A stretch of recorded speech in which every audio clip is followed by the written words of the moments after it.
Hello, I'm Jennifer Cordingley, taking an in-depth look today at house prices in the UK with Henry Pryor, UK property expert, who joins me now via video chat. Henry, thank you for joining me. Let's firstly look at UK house prices as they increased 1.8% year on year in August. What are the reasons behind this latest rise? Well, I think it's important to establish very early on that there's a huge difference between asking prices, which Rightmove, the country's biggest property website, announced on Monday of this week that had risen 3.2% last month, and actual deal prices, which the Office for National Statistics and the Land Registry record, which saw a much more modest rise over the last 12 months. In fact, I think probably fairer to say that if you strip out London and the South East, probably you saw house prices across the rest of the UK falling gradually. Looking over to Northern Ireland, house prices there have been on a trend downwards. Why is there such a big difference in home prices between England and Northern Ireland, and how has this affected Northern Ireland's economy? The Northern Ireland market is perhaps more closely aligned with the Republic south of the border, who, as you know, have been decimated as a result of primarily banking exposure, euro-based banking exposure, as have some of the other European countries.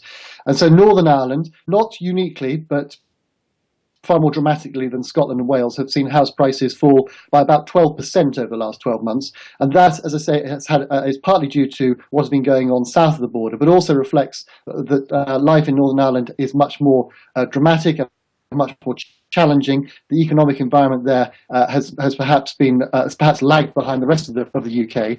And of course, they don't get to benefit nearly as quickly and as dramatically as other parts of the UK from the bubble that is still burning away in London and the South East. It has been said the solution to the UK's housing problems can be found in improving the public and private sectors, releasing land to encourage investors into the private rented sector. Would you agree?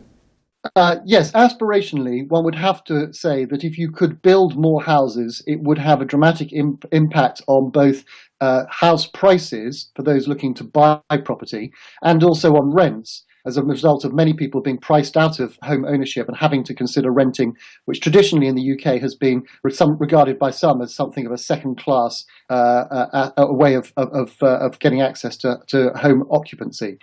We in the UK lag behind our mainland European colleagues when it comes to our desire to live in a home and to own that home outright.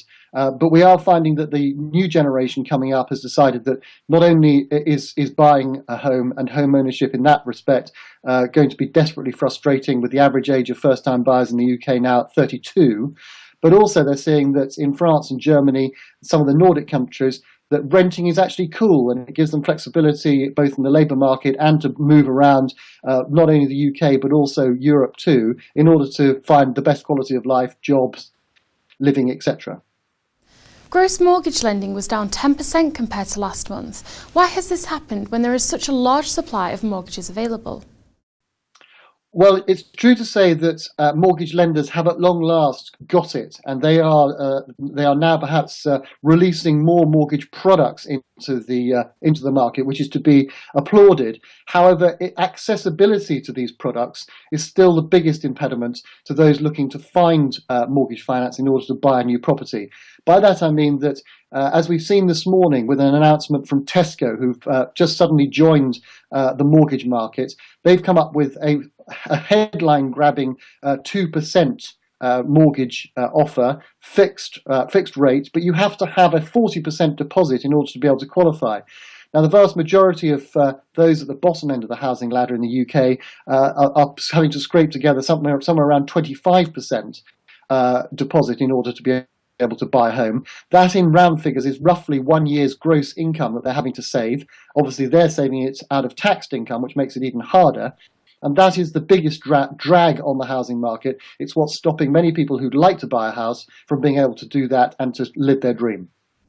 Lastly, what do you see for the future of house prices in the UK, both short and long term?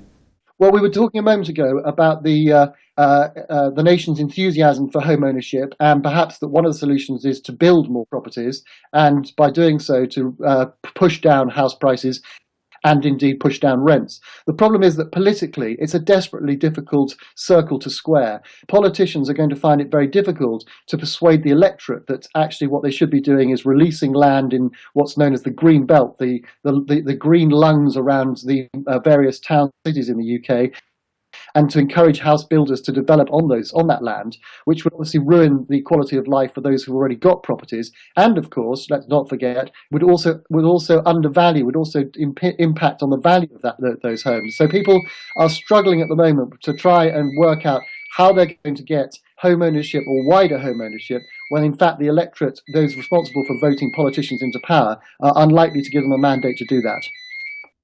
Thank you, Henry, for bringing our viewers your expert views on the UK housing market once again.